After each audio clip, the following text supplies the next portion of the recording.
안녕하세요. 하루 필수 말씀 충전 하필 큐티 조종환입니다.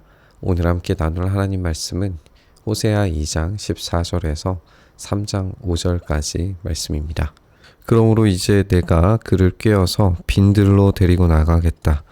거기에서 내가 그를 다정한 말로 달래주겠다. 그런 다음에 내가 거기에서 포도원을 그에게 돌려주고 아골 평원이 희망의 문이 되게 하면 그는 젊을 때 이집트 땅에서 올라올 때처럼 거기에서 나를 기쁘게 대할 것이다. 하나님께서 다시 회복하게 만드실 것임을 예고하고 계십니다. 하지만 그것은 빈들로 나갔을 때 가능합니다. 이스라엘 백성들은 완전히 벌거벗겨짐을 당해서 이 빈들로 역출의 굽을 당하게 될 겁니다. 하지만 역출의 굽으로 끝나는 게 아니에요. 하나님께서는 반드시 다시 되돌아오게 만드실 텐데 거기에서 다정한 말로 달래주실 겁니다. 이스라엘의 처참한 인식 가운데에서는 하나님께서 성전에만 계신다라고 그렇게 생각을 했었는데 하나님께서는 온 우주의 왕이시기 때문에 성전에만 계시는 게 아니라 그들이 북이스라엘에 있든지 아니면은 광야로 쫓겨난 상태든지 성전이 파괴된 상태든지 포로로 끌려간 상태든지 상관없이 그곳 어디에서도 함께 하실 수 있다는 걸 그들은 깨닫게 될 거예요. 하나님 광야에서 포도원을 그리고 아골 평원이 희망의 문이 되도록 하시고 이집트 땅에서 올라올 때처럼 거기에서 다시 기쁘게 대하실 겁니다. 한마디로 말해서 역출의 굽 당했던 광야로 쫓겨나갔던 발가벗겨졌던 이스라엘은 회복되어서 다시 약속의 땅 안으로 돌아오게 될 겁니다. 그날에 너는 나를 나의 남편이라고 부르고 다시는 나의 주인이라고 부르지 않을 것이다. 나 주의 말이다. 여기서 나의 주인이라고 하는 말 그 자체가 바알입니다. 이 바알이라고 부르지 않을 거라는 거예요. 그러니까 지금 이스라엘은 하나님을 남편으로 여기는 것이 아니라 주인으로 여기고 있고 바알이라고 여기고 있는 거예요. 하나님께서 하시는 모든 일들을 바알이 한 일이다라고 그렇게 이야기하고 있는 거죠. 하나님을 바알로 여기는 그 순간에 심판이 지금 임하고 있다는 걸 이들은 알아야 합니다. 하나님께서 그때에 나는 그 입에서 바알 신들의 이름을 모두 없애고 바알 신들의 이름을 부르는 자들이 다시는 없도록 하겠다라고 이렇게 말씀하심으로써 이 바알에 대한 개념 자체를 아예 없애버리실 거예요. 그날에는 이스라엘 백성을 생각하고 들짐승과 공중의 새와 땅의 벌레와 언약을 맺고 활과 칼을 꺾어버리며 땅에서 전쟁을 없애서 이스라엘 백성이 마음 놓고 살 수 있게 하겠다. 여기에서 들짐승 공중의 새 땅 벌레 언약을 맺는다. 활과 칼을 꺾어버리고 전쟁을 없애는 평화로운 땅이 될 것이다 라고 지금 이야기하고 있는데 이 자체가 지금 보여주는 게 에덴의 이미지라는 것을 우리가 생각해 봐야 해요. 이 모든 것들이 하나님께서 처음 창조하셨을 때 하나님 보시기에 좋았더라 라고 말씀하셨던 장면입니다. 이 좋았더라 라고 말씀하셨던 이 에덴이 회복되리라는 거죠. 그때에 내가 너를 영원히 내 아내로 맞아들이고 너에게 정의와 공평으로 대하고 너에게 변함없는 사랑과 긍휼을 보여주고 너를 아내로 삼겠다. 하나님께서 이 에덴에서 새로운 에덴에서 새 에덴에서 마치 새로운 아담이 되시는 것처럼 보여줍니다. 새 아담이 되셔서 새로운 하와를 맞이하게 되실 거예요. 내가 너에게 성실한 마음으로 너와 결혼하겠다. 그러면 너는 나 주를 바로 알 것이다. 이 새 에덴에서 새로운 아담과 새로운 하와가 결혼하는 결혼식의 장면은 정의와 공평과 더함없는 사랑과 긍휼, 변함없는 그 놀라운 은혜로 가득 차 있게 될 겁니다. 그래서 주인이라고 하는 개념 자체가 사라지고 남편이라고 하는 이름만이 남게 될 텐데 이런 새로운 남편으로서의 아담의 등장 그리고 이 궁극적인 세계의 회복 이런 것들이 우리에게 보여주는 이미지가 너무나도 선명하죠. 신약에서 우리가 읽을 수 있는 그 개념 자체가 바로 이 새로운 에덴 하나님 하나님 나라에서 새로운 아담 되신 예수님께서 자신의 신부이신 교회와 함께 영광스러운 결혼식을 올리는 그 재림의 때를 우리가 풍성하게 이 이미지들을 여기에서도 그림자처럼 발견할 수 있게 됩니다. 그날에 내가 응답할 것이다. 나 주의 말이다. 나는 하늘에 응답하고 하늘은 땅에 응답하고 땅은 곡식과 포도주와 올리브 기름에 응답하고 이 먹거리들은 이스라엘에 응답할 것이다. 지금 이 이스라엘이라고 하는 곳이 우리가 앞서 살펴봤던 것처럼 예후에게 있어서는 사륙의 공간이었어요. 그런데 이 말 그 자체, 이스라엘 그 자체는 하나님께서 심으셨다라고 하는 겁니다. 하나님께서 심으신 것이 마침내 열매를 맺게 되어서 땅의 곡식과 포도주와 올리브 기름이 넘치게 되는 그 장면이 보여지게 되는 거죠. 그래서 사륙의 공간이 풍성한 열매 맺는 공간이 된다는 거예요. 그때 내가 이스라엘을 이 땅에 심어서 나의 백성으로 키우고 로루하마를 사랑하여 루하마가 되게 할 것이다. 또 루아미에게 이제는 너는 압니다. 내 백성이다. 라고 말하면 그가 나에게 주님은 나의 하나님이십니다. 라고 대답할 것이다. 이렇게 이야기하고 있습니다. 이 이스라엘에서 이 사륙의 장소가 포도주와 올리브 기름으로 풍성해지는 이 이야기, 사륙의 장소가 이 넘치는 곳으로 변화되는 이야기를 우리는 신약 성경의 한 장면에서 떠올릴 수 있게 됩니다. 이 십자가가 서 있는 곳은 분명히 사륙의 골짜기이지만 예수님께서 그곳에서 자기의 몸을 포도주로 피를 쏟아 붓듯이 내어주셨습니다. 그리고 마지막 그 풍성한 열매 맺는 공간이었던 그 올리브 기름 틀에서 주님은 쥐어 짜이듯이 기도하셨던 장면을 우리가 생각을 해볼 수 있죠. 물론 이제 이런 해석 자체는 권장되는 그런 해석의 방식은 아닙니다.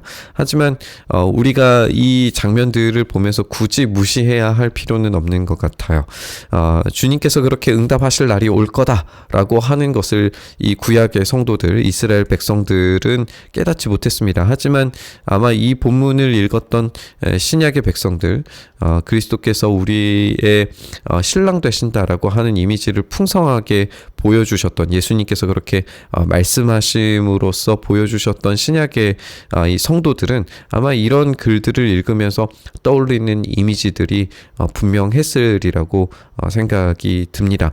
어쨌든 이 공간에서 로루하마, 긍휼히 여기지 않는, 하나님께서 예수님을 긍휼히 여기지 않는 것처럼 보여주셨지만 결국에 긍휼히 여기심으로 부활하도록 하셨고, 이제 이 부활을 믿는 성도들에게 로암미, 하나님의 백성이 될 수 없었던 이방인들조차도 너는 내 압니다 라고 불려지는 은혜를 경험하게 되겠죠. 그리고 주님은 나의 하나님이십니다 라고 하는 고백이 자연스럽게 이루어지게 될 겁니다. 주님께서 나에게 또 말씀하셨다. 너는 다시 가서 다른 남자의 사랑을 받고 음녀가 된 그 여인을 사랑하여라. 이스라엘 자손이 다른 신들에게로 돌아가서 건포도를 넣은 빵을 좋아하더라도 나 주가 그들을 사랑하는 것처럼 너도 그 여인을 사랑하여라. 지금 이 고멜이라고 하는 여인이 어떻게 되었는지 그 중간의 이야기들이 지금 빠져있기 때문에 우리가 모든 스토리를 다 알기는 어려울 것 같아요. 어쨌든 호세와 고멜이 결혼해서 아이들을 낳았는데 어떠한 이유에서는지 이 고멜이 아마도 불륜을 저질렀던 걸로 보여지고, 그래서 집에서 쫓겨나게 된 거죠. 쫓겨난 게 이제 이 본문에 등장하지 않은 그런 사건이지만 우리가 앞서서 발가벗겨서 쫓겨나지는 이스라엘의 이야기를 생각했을 때 그렇게 아무것도 없이 쫓겨나는 어떤 그런 장면을 보게 돼요. 그러면은 이 쫓겨난 여인이, 이혼당한 여인이 먹고 살 수 있는 방법은 거의 없습니다.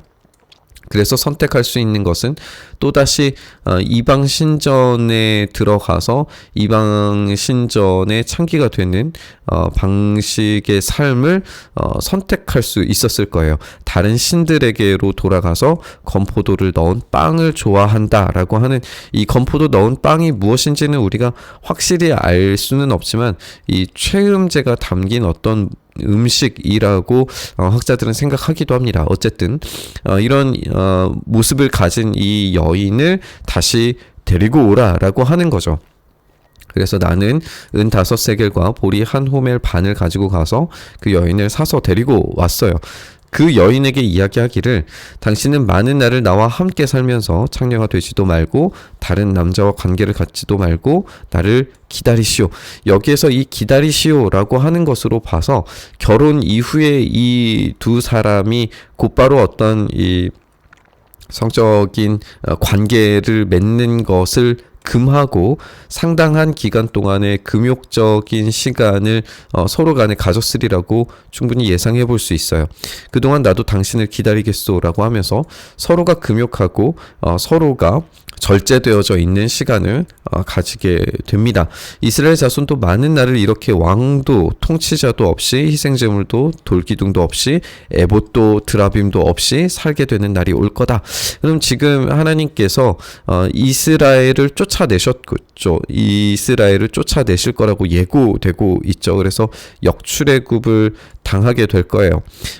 큰 그림은 역출애굽된 그 광야에서 회복되어 다시 되돌아오게 될 거예요. 그런데 이 되돌아온 상황에서도 곧바로 하나님께서 이스라엘에게 은혜를 주셔서 모든 것을 한꺼번에 회복시키시는 일이 일어나는 게 아니라 상당한 기간 동안에 여기에서 금욕적인 절제된 시간이 필요하리라는 거예요.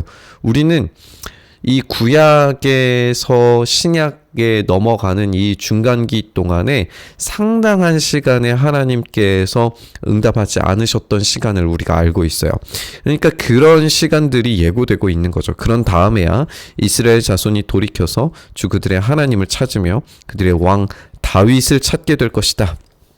이 다윗도 우리가 아는 것처럼 예수님을 우리가 떠올릴 수밖에 없습니다. 마지막 날에는 이스라엘 자손이 떨면서 주님 앞에 나아가 주님께서 주시는 선물을 받을 것이다. 이 떨면서 얼마나 사람들이 계속해서 두려워했는가, 과연 그가 누구이기에 이런 일들을 하는가라고 하는 그 두려움에 빠졌던 제자들과 사람들의 이야기, 그리고 주님께서 주시는 그 선물이라고 하는 것이 무엇인가, 새로운 백성이 되는 방법이 무엇인가, 참된 신부가 되는 방법이 무엇인가, 참된 선물이신 성령을 받는 것, 우리가 생각을 해볼 수 있을 것 같습니다. 우리가 오늘은 상당한 어떤 논리적인 비약이 담겨져 있는 구약을 예수님께로 곧바로 연결시키는 방식의 이런 묵상을 좀 시도해 봤습니다. 우리가 이것을 아주 틀렸다라고 생각을 하기보다 이 본문에서 드러나는 이런 이미지들을 우리의 시점에서 다시 바라볼 수 있는 그런 눈들이 함께 띄어질 수 있기를 바랍니다. 구약의 이야기가 이렇게 신약과 연결되는 어떤 큰 그림들을 우리가 볼 수 있다면, 이제 우리는 그러면 마지막 우리 주님께서 다시 오셔서 새로운 에덴을 창조하시고 그 가운데서 영광스러운 결혼식을 열어주실 그 날을 우리가 기대해야 되는 거예요. 그런데 지금 여전히 우리도 마찬가지의 우리 주님께서 침묵하시는 것과 같은, 주님께서 말씀하시지 않으시는 것과 같은 그런 시간을 우리가 지나고 있단 말이에요. 그때를 우리가 어떻게 준비할 것인가가 큰 숙제가 되고 오늘 본문을 읽는 이유가 될 겁니다. 우리는 그럼에도 불구하고 우리의 정절과 우리의 순결을 지켜내야 합니다. 물론 실수할 수 있고 실패할 수 있지만 주님께서 우리에게 주시는 이 특별하고 완전한 주님의 날을 우리가 맞이하기 전까지 우리는 힘있게 그 날을 기대하고 바라보면서 우리에게 회복을 허락하실 주님을 기대하면서 이 시간을 지나가야 되는 줄 믿습니다. 영광스러운 결혼식이 우리에게 예비되어 있습니다. 그 결혼식 안에서 우리는 풍성한 열매를, 우리에게 모든 것을 부어주시는 남편 되신 주님의 사랑을 경험하게 될 것입니다. 우리가 지금 비참한 존재 같아 보여도 주님의 그 사랑이 반드시 우리를 온전케 하실 겁니다. 그렇게 심고 열매 맺게 하시는 주님께서 우리 가운데 열매 맺게 하실 겁니다. 그 놀라운 일들을 우리가 기대하고 바라고 소망하면서 우리 묵상의 자리로 나아가시죠. 주님께서 그렇게 열매 맺으신 것처럼 우리 또한 열매 맺는 부활의 영광을 맞이하는 시간이 속히 오기를 소망합니다.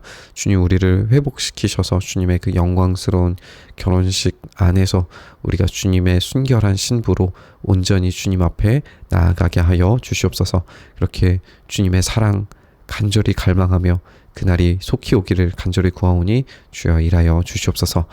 주님께서 그렇게 일하시고 역사하시길, 속히 일하시길 간절히 바라고 소망하며 우리 주님 예수님 이름으로 기도드리옵나이다. 아멘.